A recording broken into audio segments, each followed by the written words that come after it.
Selama berabad-abad, masyarakat menempatkan masa muda di atas singgasana, memuja-muja fase kehidupan ini sebagai masa emas yang tak tergantikan.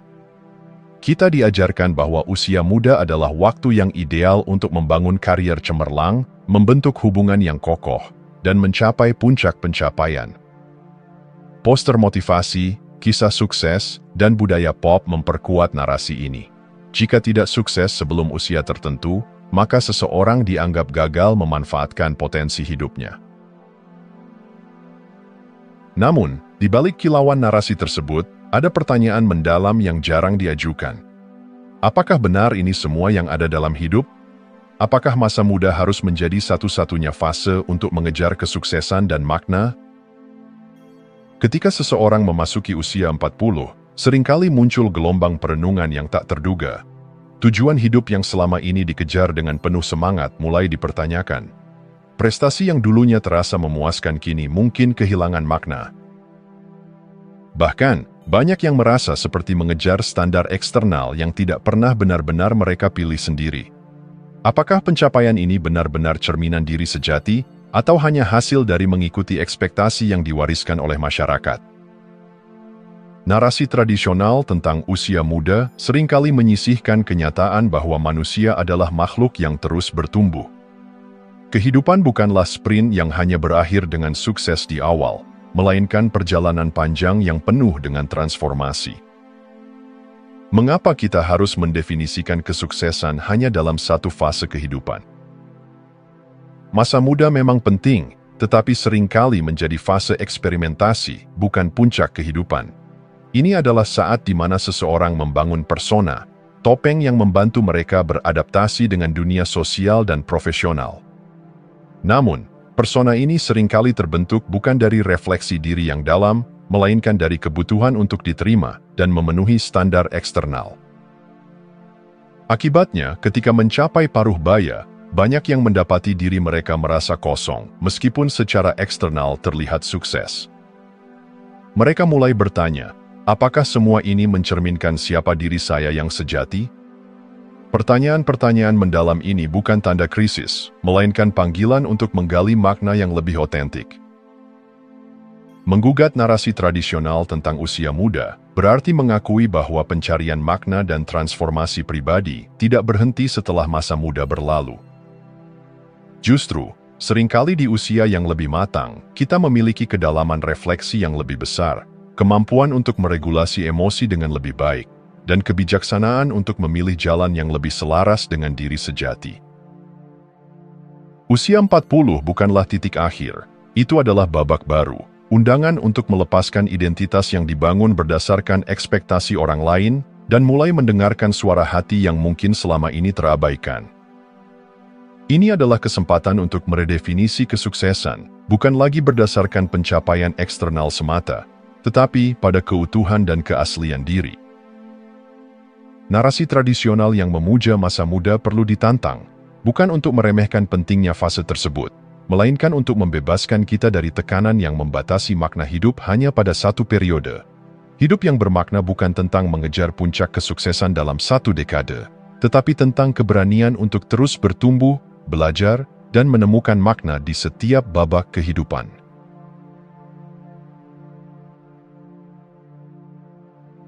Masa muda seringkali dipenuhi dengan ambisi dan energi yang meluap.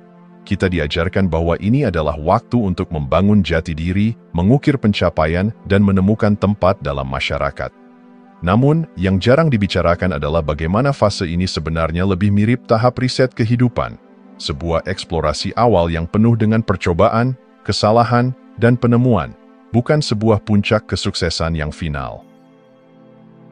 Pada masa ini, banyak dari kita membangun yang disebut Carl Jung sebagai persona, topeng sosial yang kita pakai untuk beradaptasi dengan dunia. Persona ini adalah gambaran diri yang kita bentuk agar diterima oleh lingkungan, menjadi pekerja keras, anak yang berbakti, pasangan yang ideal, atau sosok yang terlihat berhasil di mata orang lain.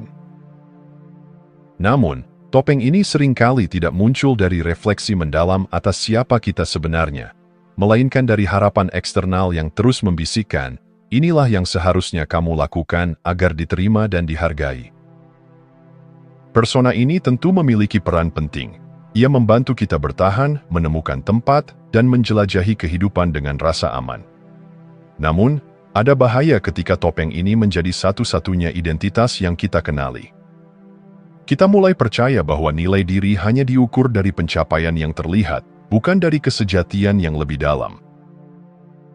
Lalu muncul paradoks yang sering dialami di usia parubaya. Meskipun secara lahiriah terlihat sukses, dengan karier yang stabil, hubungan yang mapan, atau pencapaian yang diakui, banyak yang merasakan kehampaan batin. Rasa kosong ini muncul karena persona yang dibangun tidak lagi mewakili keinginan terdalam. Persona itu mungkin cocok untuk bertahan di dunia, tetapi tidak cukup untuk mengisi ruang makna dalam diri. Mengapa ini terjadi? Karena fase riset di masa muda cenderung berfokus pada eksplorasi eksternal. Siapa yang saya ingin menjadi di mata orang lain, alih-alih eksplorasi internal. Siapa saya sebenarnya, terlepas dari ekspektasi. Kita mencoba berbagai peran, membangun pencapaian, dan mengumpulkan pengalaman, namun lupa bertanya, apakah semua ini selaras dengan nilai dan panggilan jiwa saya? Disinilah kesadaran yang muncul di usia paruh baya menjadi krusial. Ini adalah saat di mana kita mulai menyadari bahwa topeng yang selama ini dipakai mungkin bukan representasi diri yang sejati. Fase riset kehidupan awal yang penuh eksperimen kini menuntut evaluasi yang lebih jujur.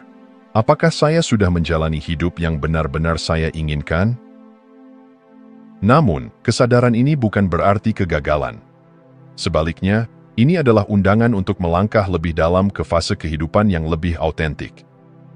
Masa muda dengan segala eksperimen dan pencariannya bukanlah sia-sia, melainkan fondasi yang membawa kita pada pemahaman yang lebih dalam tentang siapa kita sebenarnya. Untuk melangkah dari fase riset ini menuju kedewasaan yang autentik, diperlukan keberanian untuk melepas persona yang sudah tidak lagi sesuai. Ini adalah proses yang menantang karena seringkali berarti melepaskan pengakuan eksternal demi kejujuran batin. Tetapi, justru dalam ketulusan itulah makna sejati ditemukan. Pada akhirnya, fase riset kehidupan awal mengajarkan kita bahwa kehidupan bukan tentang menemukan satu identitas yang kaku, melainkan tentang perjalanan berkelanjutan untuk memahami, menerima, dan merangkul diri sejati dengan segala kerumitannya. Usia paruh baya adalah undangan untuk kembali ke dalam, menanyakan dengan jujur, siapa aku tanpa semua topeng ini?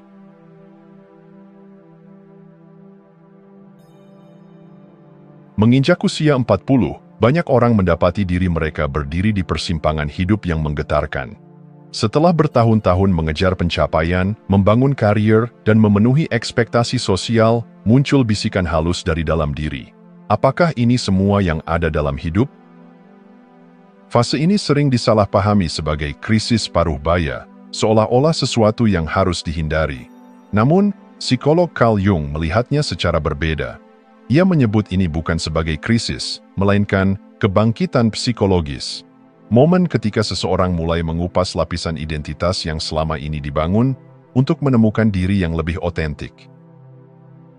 Selama dekade pertama kehidupan dewasa, banyak yang terjebak dalam membangun persona, topeng sosial yang diciptakan untuk menyesuaikan diri dengan dunia.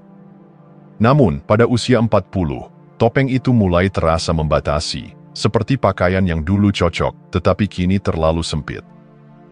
Ada perasaan bahwa kehidupan yang dijalani, meskipun tampak sukses di permukaan, tidak lagi selaras dengan panggilan batin. Ini adalah titik awal transformasi yang mendalam. Perubahan ini bukan hanya emosional, tetapi juga biologis. Studi neuroscience menunjukkan bahwa di usia parubaya, terjadi peningkatan kemampuan refleksi diri dan regulasi emosi. Otak menjadi lebih mampu mengelola ketidakpastian dan melihat kehidupan dengan perspektif yang lebih luas. Namun transformasi ini tidak terjadi secara otomatis. Ia seringkali dimulai dengan rasa gelisah, sebuah ketidaknyamanan yang sulit dijelaskan. Impian yang dulu membara mungkin terasa pudar, peran yang dimainkan terasa hampa, dan pencapaian yang diraih tidak lagi membawa kepuasan yang sama. Saat inilah banyak yang mulai mempertanyakan, siapakah aku jika semua label ini dilepaskan? Transformasi di usia 40 bukan tentang membuang apa yang sudah dibangun, tetapi tentang mendefinisikan ulang makna kehidupan. Ini adalah momen untuk berhenti dan bertanya dengan jujur, apakah saya hidup sesuai dengan nilai terdalam saya? Perjalanan ini seringkali melibatkan perubahan mendalam dalam cara seseorang memandang sukses dan kebahagiaan. Jika sebelumnya sukses diukur dari pencapaian eksternal, promosi, harta, pengakuan sosial, kini mulai muncul kebutuhan akan makna yang lebih dalam, kedamaian batin, hubungan yang tulus, dan hidup yang sejalan dengan nilai spiritual atau pribadi yang mendalam. Transformasi di usia 40 menuntut keberanian untuk melihat ke dalam. Ini bukan proses yang nyaman. Kadang, ia mengungkap rasa takut yang selama ini terpendam, takut gagal, takut tidak cukup baik, takut kehilangan validasi eksternal. Namun, justru dengan menghadapi ketakutan inilah, kebebasan sejati bisa ditemukan. Proses ini tidak selalu berarti perubahan besar seperti berganti karier atau meninggalkan segala yang dikenal. Kadang, transformasi terjadi melalui langkah-langkah sederhana namun mendalam. Mulai jujur dengan diri sendiri, memperlambat langkah, memberi ruang untuk merenung, dan mendengarkan suara hati yang selama ini terabaikan. Pada akhirnya, fase ini adalah sebuah undangan untuk menjadi lebih autentik. Untuk berhenti hidup dalam bayangan ekspektasi orang lain, dan mulai menjalani kehidupan yang benar-benar berarti bagi diri sendiri. Usia 40 bukanlah akhir. Ini adalah awal dari babak baru yang penuh dengan kemungkinan, di mana kebijaksanaan menggantikan ambisi kosong, dan kedamaian menggantikan pencapaian semu.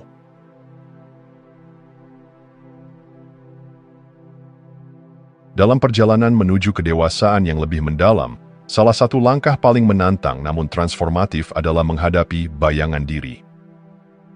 Carl Jung menggambarkan bayangan sebagai bagian dari jiwa yang berisi aspek-aspek tersembunyi dari diri kita. Ketakutan, luka batin, keinginan yang terpendam, dan sisi diri yang selama ini dihindari atau ditekan.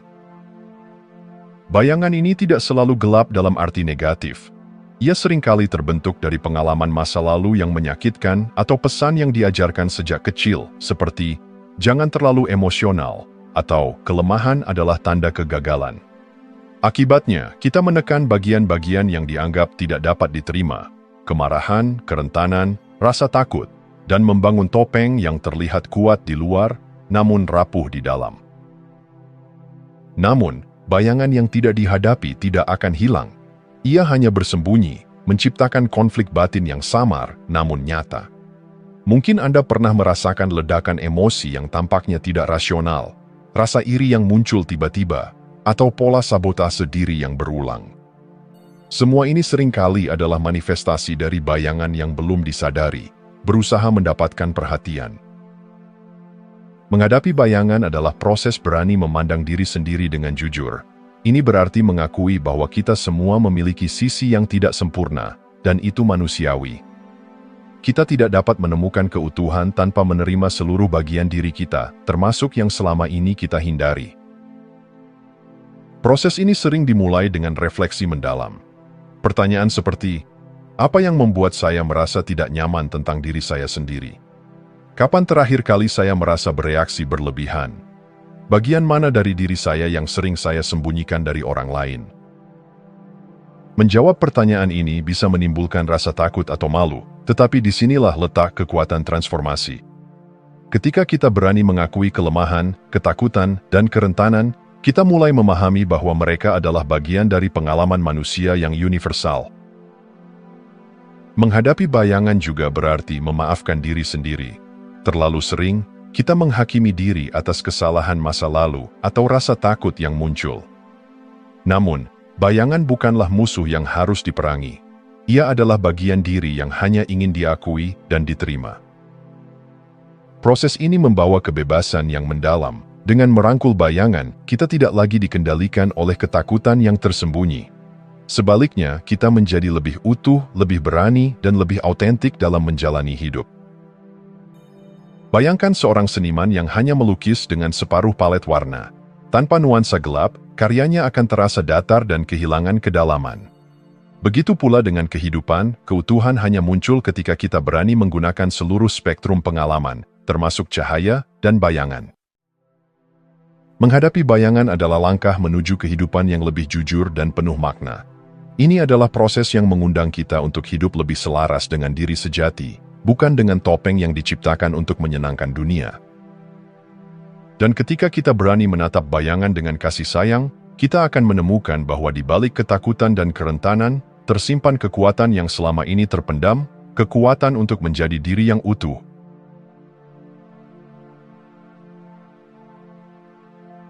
Dalam pencarian makna hidup yang lebih dalam, Carl Jung memperkenalkan konsep individuasi, sebuah proses menjadi diri sendiri yang sepenuhnya autentik. Ini bukan sekadar menjadi versi lebih baik dari diri kita, melainkan sebuah perjalanan menyatukan semua aspek diri, baik yang terang maupun yang gelap, yang sadar maupun yang tak sadar. Individuasi adalah panggilan untuk menjadi utuh, bukan sempurna. Sejak muda, kita diajarkan untuk menyesuaikan diri dengan ekspektasi masyarakat. Kita membangun persona, topeng sosial yang membantu kita diterima dan diakui. Namun, topeng ini seringkali menjauhkan kita dari diri sejati. Kita menjadi mahir dalam memainkan peran, anak yang patuh, karyawan yang sukses, pasangan yang ideal, sementara sisi terdalam diri kita terabaikan. Individuasi mengajak kita melampaui peran-peran ini. Ia adalah perjalanan kembali kepada inti diri, sebuah proses di mana kita tidak hanya mengakui cahaya dalam diri, potensi, bakat, cinta, tetapi juga berani menatap bayangan, ketakutan, kerentanan, dan luka yang tersembunyi. Proses ini tidak selalu nyaman.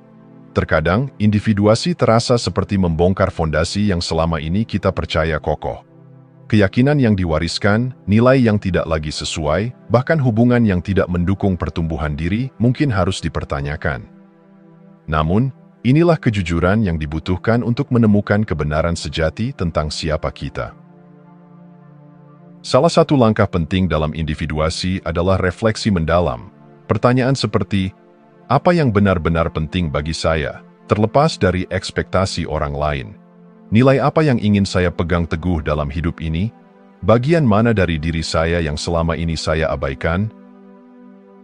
Pertanyaan ini menuntun kita untuk menyadari bahwa keutuhan tidak muncul dari penyangkalan atau penolakan terhadap sisi gelap, melainkan dari penerimaan.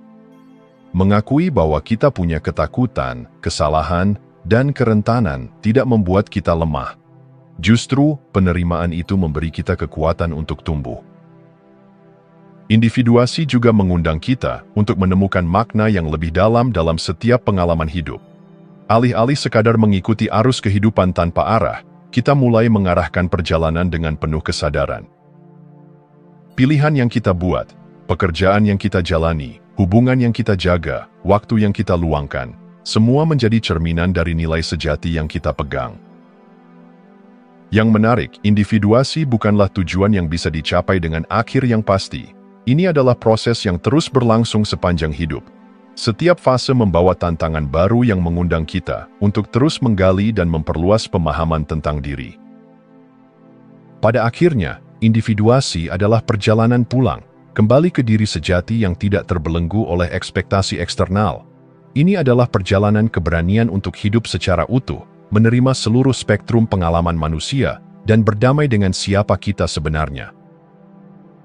Ketika kita merangkul proses ini, kita tidak hanya menjadi pribadi yang lebih autentik, tetapi juga membawa cahaya ke dunia. Kita menjadi contoh bahwa hidup yang penuh makna lahir dari keberanian untuk menjadi diri sendiri sepenuhnya, dengan segala kekuatan dan kelemahannya. Inilah esensi sejati dari individuasi, menjadi utuh, bukan sempurna.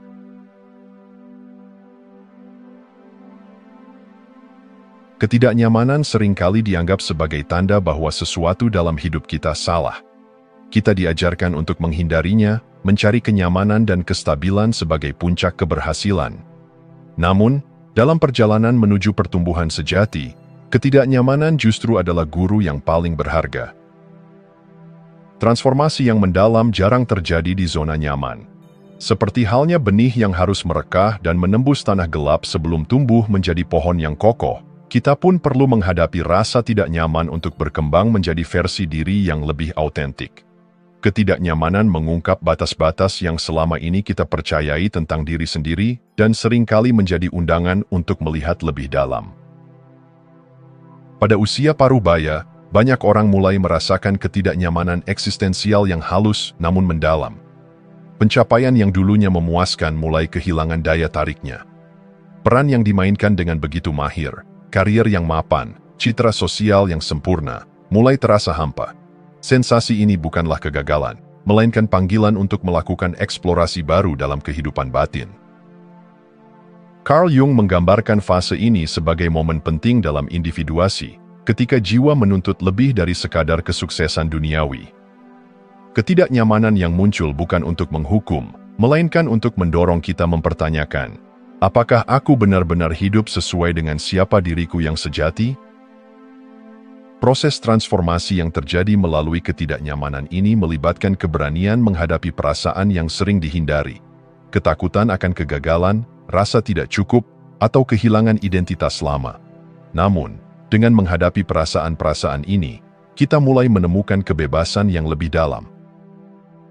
Transformasi tidak selalu berarti perubahan drastis. Terkadang, perubahan besar dimulai dengan langkah kecil, seperti menghadapi rasa takut akan kegagalan dengan mencoba sesuatu yang baru, menghidupkan kembali passion yang lama terpendam, mengizinkan diri untuk merenung tanpa tekanan harus memiliki semua jawaban. Ketidaknyamanan juga mengajarkan kita pentingnya kesabaran. Pertumbuhan sejati membutuhkan waktu, seperti halnya pohon besar yang membutuhkan musim demi musim untuk mengakar kuat. Kita tidak dapat memaksa transformasi, tetapi kita bisa mempercayai prosesnya. Yang membuat ketidaknyamanan begitu transformatif adalah kemampuannya untuk membuka pintu menuju keaslian. Ketika kita berani duduk dengan perasaan yang sulit, kita mulai memahami bahwa ketakutan dan kerentanan bukanlah musuh, melainkan bagian dari diri yang perlu diterima. Inilah momen ketika kita berhenti berlari dari diri sendiri dan mulai berdamai dengan semua aspek kehidupan, termasuk yang menyakitkan. Pada akhirnya, transformasi melalui ketidaknyamanan adalah tentang menjadi lebih utuh, bukan lebih nyaman. Ini adalah perjalanan menuju kehidupan yang lebih autentik, di mana kita berani hidup dengan kesadaran penuh, menerima seluruh spektrum emosi, dan menemukan makna bahkan dalam tantangan yang paling berat sekalipun. Ketidaknyamanan adalah panggilan, bukan untuk kembali ke zona aman, tetapi untuk melangkah maju dengan keberanian, menuju diri sejati yang selama ini menanti untuk ditemukan. Jika Anda masih menonton, saya ingin mengucapkan terima kasih. Jika video ini bermanfaat dan menambah wawasan, silahkan membagikan video ini dengan orang lain. Pertimbangkan juga untuk subscribe di channel ini, karena dukungan Anda akan sangat membantu dan berharga. Jangan ragu untuk berbagi pengalaman atau pemikiran Anda di kolom komentar. Semoga hari-hari Anda selalu dipenuhi dengan kelimpahan dan kebahagiaan.